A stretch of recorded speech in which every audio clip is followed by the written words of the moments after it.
Hello everyone, and welcome to the video on the hands-on exercises for the Python dictionaries.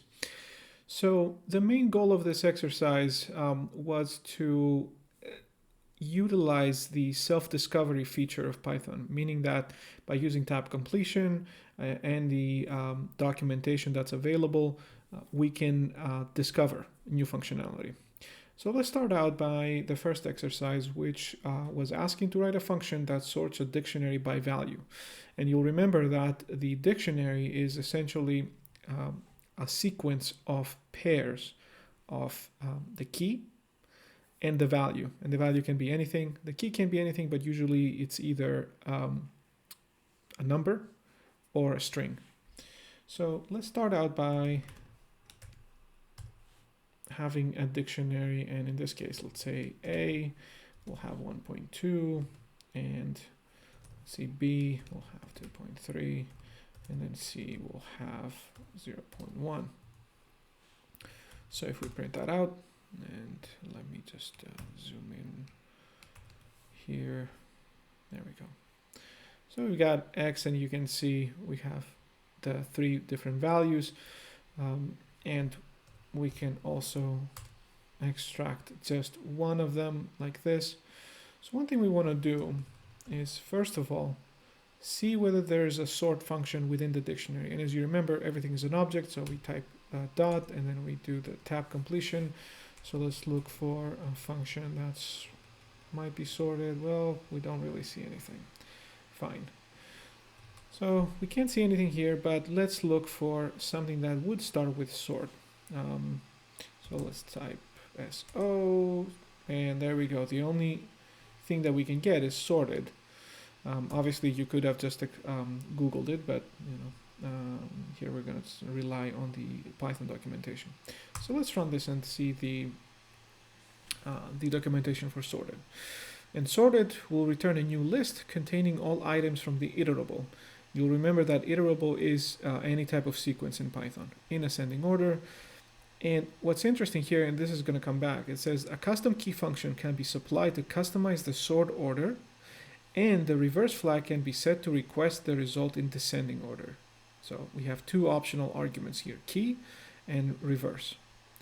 So what do we do? First of all, what we can do is check with instance whether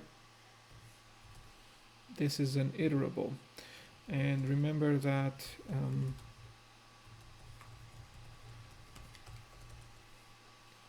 we need to import the iterable from the collections module, and we saw how we can do that. So we see we get a deprecation warning, so it will stop working at 3.9.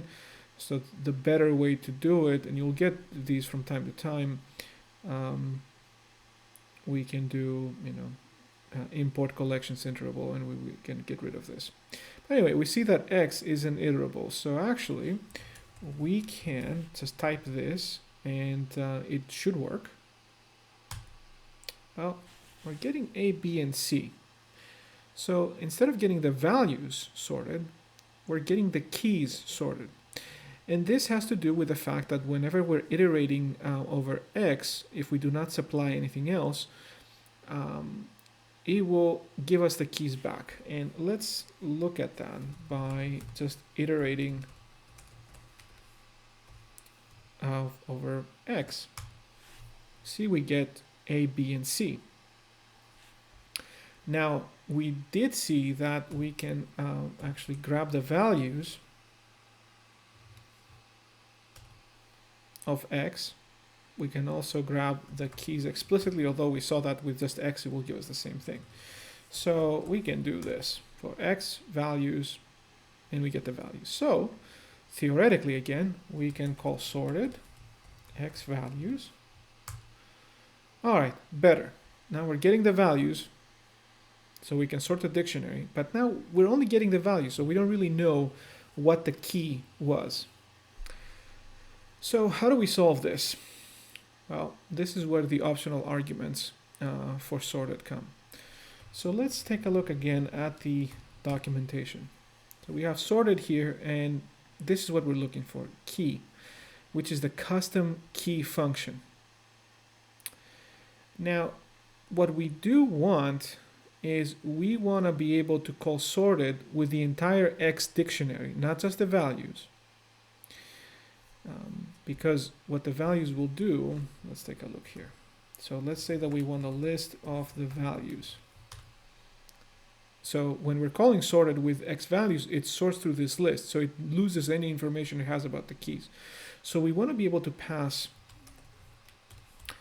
the dictionary, but then provide a custom function for key to be able to sort everything that it gets here with this function. So what we want to do is have a way of extracting both the key, which we would get if we just had X, but we also want to grab the value as well. So we did see that we can call keys, right? We can have values, but there's something else too. There's a function called items. You see, items now gives us back a list, but instead of just having the keys or the values, it will have the tuples. That means the pairs. So we're getting both the key and the value as items. Now, if we grab a list of the items, we see that we get the tuples. So now let's get the first one. And with a tuple, we can, it's like any other sequence. So in Python, what we can do is we can say, well, I want you to give me the first element of the tuple. It will give us A. Oh, now I want you to give me the second element of the tuple. So it gives us 1.2. So if we call sorted on the items, oops, I can't type. All right, so let's call it like this, just X items. Now we're getting the tuple, so there's no real way that Python can compare tuples. It doesn't know exactly what we wanted to compare, so it will just give us the original back. So it didn't really do any sorting. So now let's provide a function to say, you know what, I want you to sort by the value. And you saw that the value is the second element of each of these tuples. And this is where the lambda functions also come in, because we don't want to write a separate function and name it, but we can provide something like this. So now we can say, you know, let's just, we can name the variable y or v. So what we want this function to be, we want it to return a value that we're going to use to compare against when we're iterating through the sequence. So in this case, we want to compare against the values. So we want to grab the second element of that tuple. So if we run this, there we go. Now we're getting back each of these items, which were both the key and the value, but now they're being sorted according to these values. So you see we get 0.1, 1.2, 2.3, and we can also do reverse. So you see now we get 2.3, 1.2, 0.1. So this exercise again was meant to, first of all, help us with discovering new functionality in Python. And at the same time, it helps us see the value of the lambda anonymous functions, which can be used for something like this. So we can also then, you can see how flexible this can become, because we can actually do something like this. We can have, oh, I want you to divide by 2, and then, subtract 1.2. It will still work. So we can provide anything in this function that we want to compare against.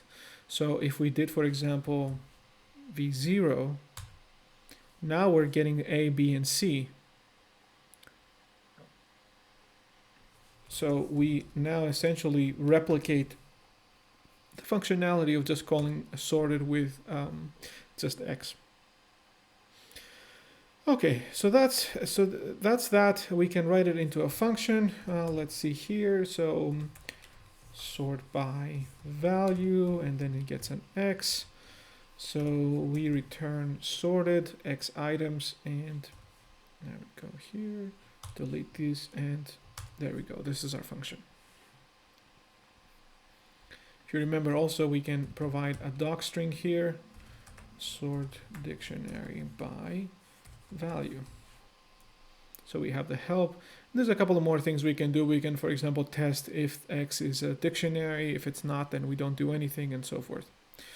But we'll cover that later in the semester. So let's go to the second exercise here, which is much simpler, writing a function that checks whether a key already exists in a dictionary. Remember, with this, we saw that we have the in function, so we can use that. So we would just do is key, and we would have, let's say, the dictionary itself and then the key. So if k in X, return true, else return false. So let's test it out and say is key X A true, D false. Now remember, this is a little bit too wordy for my taste, so what we can do, remember the Python can provide the output with a logical operator, and k in X is a logical operator, so we could just simplify this by just returning this, return k in X, and there we go, we get the same result. So much simpler to understand, but if you do it the other way, it still works. It's just a few more lines of code. All right, and with this, I'm going to stop here. Please do feel free to post any questions on the forum, or shoot me an email, or if it's something that we can also cover during lecture time, we can do that as well.